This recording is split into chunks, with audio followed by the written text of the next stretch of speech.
Hello everyone, आपका स्वागत है हमारे इस चैनल पर। मैं आपको कंपनी लॉ के इम्पोर्टेंट टॉपिक करा रही हूँ। कल मैंने चैप्टर 2 का बताया था आपको, meaning of a company, definition of a company and feature, nature and characteristics of a company. एक ही बात है, क्वेश्चन कुछ भी पूछ सकता है, फीचर आ जाए तब भी आपको ये लिखना है, नेचर और कैरेक्टरिस्टिक्स एक ही बात है, ठीक है। तो आज मैं आपको कराऊंगी कि कंपनी और साझेदारी में क्या फर्क होता है, ठीक है। साझेदारी क्या होती है और कंपनी क्या होती है। सबसे पहले मैंने आपको क्या बता रखा है, जब भी डिफरेंस का क्वेश्चन आए तो आपको क्या लिखना होता है, जिस चीज का आपसे डिफरेंस पूछा है उसके बारे में आपको मीनिंग लिखना होता है कि उसका मीनिंग क्या है। तो शुरू करते हैं इस क्वेश्चन से। पहले आपको लिखना है कंपनी का मीनिंग। कंपनी क्या है? कंपनी क्या है? एक कृत्रिम व्यक्ति है जो कानून द्वारा बनाई जाती है। जब बहुत सारे व्यक्ति मिलकर लाभ कमाने के उद्देश्य से किसी संस्था का निर्माण करते हैं और कार्य करते हैं तो उसे क्या कहते हैं? हम कंपनी कहते हैं। कंपनी का एक पृथक वैधानिक अस्तित्व होता है, एक सार्वमुद्रा होती है। आप फीचर से भी बहुत सारे पॉइंट बन जाते हैं, ठीक है। और क्या लिखना है उसके बाद? साझेदारी का मीनिंग। साझेदारी क्या होता है? जब 2 या 2 से अधिक व्यक्ति मिलकर लाभ कमाने के उद्देश्य से कोई व्यवसाय करते हैं तो उसे हम क्या कहते हैं? साझेदारी। ये हमने मीनिंग लिख दिया। उसके बाद आपको बेसिस के आधार पर क्या लिखना होता है? डिफरेंस लिखना होता है। तो शुरू करते हैं। बेसिस के आधार पर डिफरेंस कैसे लिखोगे आप? फर्स्ट इसमें क्या है? अधिनियम या एक्ट। कंपनी पर भारतीय कंपनी अधिनियम कौन सा लागू होता है? अधिनियम 2013। डेट याद रखनी है आपको। साझेदारी पर कौन सा नियम लागू होता है? साझेदारी पर भारतीय साझेदारी अधिनियम 1932 लागू होता है। कौन सा? 1932, ठीक है। नेक्स्ट क्वेश्चन है आपका, सदस्यों की संख्या, नंबर ऑफ मेंबर्स। क्या होता है? प्राइवेट कंपनी में कम से कम क्या है? 2 और अधिक से अधिक कितने सदस्य हो सकते हैं? कंपनी में कितने सदस्य हो सकते हैं? प्राइवेट लिमिटेड में अधिक से अधिक 200, कम से कम 2 और अधिक से अधिक 200। और सार्वजनिक कंपनी में कम से कम 7 और अधिक से अधिक कोई सीमा नहीं होती, ठीक है। ये आपको याद रखना है। और साझेदारी में सदस्यों की न्यूनतम संख्या, साझेदारी में क्या होता है? सदस्यों की न्यूनतम संख्या कितनी होती है? 2 और बैंकिंग व्यवसाय के लिए 10 और अन्य प्रकार के व्यवसाय के लिए 20, ठीक है। थर्ड पॉइंट है हमारा, समामेलन एवं रजिस्ट्री, इनकॉर्पोरेशन एंड रजिस्ट्रेशन। प्रत्येक कंपनी का रजिस्ट्रेशन करवाना क्या होता है? जब भी हम किसी कंपनी का निर्माण करते हैं तो सबसे पहले हमें उसका क्या कराना पड़ता है? रजिस्ट्रेशन कराना हमारे लिए क्या होता है? जरूरी होता है। लेकिन साझेदारी का कोई भी रजिस्ट्रेशन करवाना जरूरी नहीं होता, ठीक है। फोर्थ पॉइंट है हमारा, पृथक अस्तित्व, सेपरेट एंटिटी। मैंने फीचर में बताया था ना आपको कि कंपनी में क्या होता है, जब भी कंपनी का रजिस्ट्रेशन होता है तो रजिस्ट्रेशन होने के बाद कंपनी और कंपनी के मेंबर का क्या हो जाता है? पृथक पृथक, मतलब अलग अलग क्या हो जाता है? अस्तित्व। कंपनी साझेदारों के कंपनी सदस्यों के प्रति कोई भी वाद विवाद प्रस्तुत कर सकती है और कंपनी के सदस्य कंपनी के विरुद्ध वाद विवाद प्रस्तुत कर सकते हैं। मतलब उन दोनों का अस्तित्व क्या हो जाता है? अलग अलग हो जाता है। लेकिन साझेदारों का अपने सदस्यों से कोई पृथक अस्तित्व नहीं होता। अगर एक पे कोई फर्क पड़ा, एक को लाभ हानि हुई तो दूसरे को भी लाभ हानि होगी। मतलब उन दोनों का क्या होता है? जॉइंट होता है, जो भी होगा, ठीक है। फिफ्थ पॉइंट है हमारा, दायित्व या लायबिलिटी। अंशधारी का दायित्व उसके द्वारा क्रय किए गए अंशों के अंकित मूल्य तक सीमित रहता है। मैंने क्या बताया था? मैंने फीचर में बताया था ना आपको कंपनी के कि सीमित दायित्व, जितने अंशधारी ने क्रय किए हैं वो सिर्फ उतने का ही क्या करता है? उतना ही उसका क्या होता है? दायित्व होता है, उतने ही पैसे का वो भुगतान करेगा। लेकिन साझेदारी का दायित्व क्या होता है? असीमित होता है। वे व्यक्तिगत व सामूहिक रूप से फर्म का ऋण चुकाने के लिए उत्तरदायी होते हैं।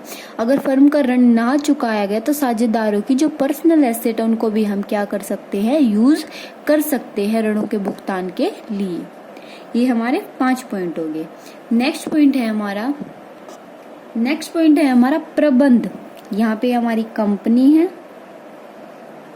यहाँ पे हमारी पार्टनरशिप है, ठीक है।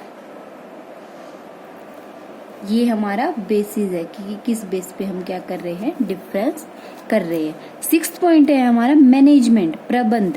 अंशधारियों को कंपनी के प्रबंध में भाग लेने का अधिकार नहीं है, इसका प्रबंध उनके द्वारा चुने गए संचालकों की। क्या होता है, अंशधारी बहुत सारे होते हैं, इसलिए वो कंपनी पर क्या है, अपना नियंत्रण नहीं कर पाते। इसलिए क्या करते हैं अंशधारी, एक प्रबंधक की नियुक्ति करते हैं या एक संचालक की नियुक्ति करते हैं, जो क्या करता है, उनकी तरफ से उनका कार्य करता है, कंपनी के प्रबंध को संभाल कर रखता है।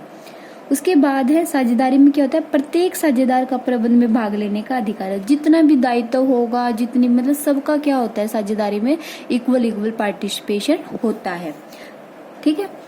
7th पॉइंट है हमारा हित हस्तांतरण, transfer of interest. Public company के अंशधारियों पर अंशों के हस्तांतरण करने पर कोई प्रतिबंध नहीं होता, परंतु प्राइवेट कंपनी के अंशों के हस्तांतरण पर प्रतिबंध है। क्या कर सकते हैं हम कंपनी में, जो पब्लिक कंपनी होती है, मतलब सार्वजनिक कंपनी, पब्लिक कंपनी या सार्वजनिक कंपनी, जो सार्वजनिक कंपनी है वो अपने अंशों का क्या कर सकती है, ट्रांसफर कर सकती है, लेकिन एक प्राइवेट कंपनी अपने अंशों का ट्रांसफर नहीं कर सकती। और साझेदारी में क्या होता है, साझेदारी संस्था में कोई भी साझेदार अपने अंश को किसी बाहरी व्यक्ति को तब तक हस्तांतरित नहीं कर सकता जब तक कि अन्य सभी साझेदार इसके लिए सहमत ना हो। जब तक एक साझेदार परमिशन, मतलब जब तक सारे साझेदार परमिशन नहीं देते अंशों के हस्तांतरण की, तब तक कोई भी साझेदार अपने अंशों का हस्तांतरण नहीं कर सकता। मतलब क्या है, सबकी सहमति होनी चाहिए अंशों के हस्तांतरण के लिए। ठीक है। 8th पॉइंट है हमारा बद्ध करना, टू बाइंड। प्रत्येक अंशधारी अपने कार्य से अन्य अंशधारियों को बद्ध नहीं कर सकता क्योंकि सबका क्या होता है, अलग अलग दायित्व होता है, अलग अलग लाइबिलिटी, मतलब सब कुछ अलग अलग होता है अंशधारियों का। तो क्या वो एक दूसरे को बांध कर नहीं रख सकते अंशधारी। व्यापार की और साझेदारी में क्या होता है, व्यापार की साधारण दशा में कार्य करते हुए प्रत्येक साझेदार अपने कार्य से फर्म तथा अन्य साझेदार को बद्ध कर सकता है। वो क्या कर सकता है, बद्ध कर सकता है। जैसे एक साझेदार चाहता है अंशों का हस्तांतरण करना, लेकिन दूसरा साझेदार क्या कर देता है, उसको मना कर देता है, तो वो क्या, उसको बांध कर रख रहा है, टू बाइंड करके रख रहा है। ठीक है। 9th पॉइंट है अंशेकन, ऑडिट। सीमित दायित्व वाली कंपनी के लेखाक्रम का अंशेकन कंपनी अधिनियम द्वारा अनिवार्य है। मतलब क्या होता है, अकाउंट्स होते हैं ना, उनको ऑडिट कराना जरूरी होता है। ऑडिट मतलब चेक कराना जरूरी होता है, किसमें, कंपनी में। एक साझेदारी के लेखाक्रम का अंशेकन किसी भी अधिनियम द्वारा अनिवार्य नहीं। इनका मतलब जो होते हैं ना अकाउंट्स, उनका हमें चेकिंग करानी जरूरी नहीं होती। 10th पॉइंट है हमारा, ये क्वेश्चन 6 मार्क्स के अंदर आ सकता है, लेकिन मैं आपको 12 पॉइंट बता रही हूँ, आपको जो याद रहे आप वो एग्जाम में लिख सकते हो। तो 10th पॉइंट है हमारा अनुबंध या कॉन्ट्रैक्ट। एक अंशधारी कंपनी से अनुबंध कर सकता है। ठीक है। जो अंशधारी होते हैं वो कंपनी से क्या कर सकते हैं, अनुबंध मतलब कॉन्ट्रैक्ट कर सकते हैं। एक साझेदार फर्म के साथ अनुबंध नहीं कर सकता, लेकिन साझेदार फर्म के साथ अनुबंध नहीं कर सकता, कॉन्ट्रैक्ट नहीं कर सकता। 11th पॉइंट है अल्टरेशन इन डॉक्यूमेंट, प्रलेखों में परिवर्तन। कंपनी अपने पार्षद सीमा नियम और पार्षद अंतर नियमों से बंधी होती है, जो संनियम के अनुसार बहुत ही सीमित अवस्था में बदले जा सकते हैं। मतलब क्या होता है, जो भी पार्षद सीमा नियम और अंतर नियमों में लिखा होता है, कंपनी को उन चीजों को मानना होता है, उसी तरीके से अपना कार्य करना होता है। तो उनको क्या है, हम चेंज नहीं कर सकते बार बार। ठीक है। लेकिन साझेदार जब चाहे साझेदारी से लेकर क्या होता है, जिसमें साझेदारों का दायित्व मतलब सब कुछ साझेदारी से संबंधित सारी बातें लिखी होती है, तो हम साझेदारी में क्या कर सकते हैं, चेंज कर सकते हैं, साझेदारी संलेख में चेंज कर सकते हैं। लेकिन जो कंपनी के पार्षद सीमा नियम और अंतर नियम, उनमें चेंज करना कठिन होता है। लाभ का वितरण, डिस्ट्रीब्यूशन ऑफ प्रॉफिट। कंपनी का लाभ साधारण सभा के एक प्रस्ताव द्वारा स्वीकृत किए जाने पर लाभांशों के रूप में वितरित किया जाता है। यदि लाभ अधिक हुए तो संचालकगण अंतरिम लाभांशों की घोषणा कर सकते हैं। अगर कंपनी को एक्स्ट्रा प्रॉफिट हो रहा है तो वो अंशधारियों को लाभांश अधिक दे सकती है। लाभ का वितरण साझेदारी ठहराव के अनुसार किया जाता है, तब पूंजी अनुपात में हो सकता है। मतलब जो भी साझेदारी संलेख में लिखा होगा उसी अनुपात में एक्स्ट्रा प्रॉफिट को डिवाइड किया जाएगा। ये हमारे क्या हो गए, 12 पॉइंट। कौन कौन से पॉइंट है, रिपीट अगेन।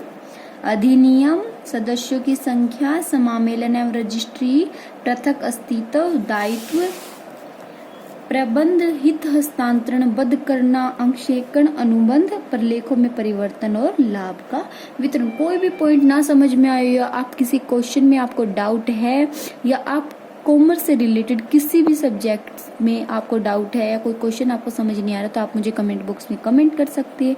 वीडियो पसंद आए तो वीडियो को लाइक, चैनल को सब्सक्राइब कीजिएगा। Thank you for watching my video.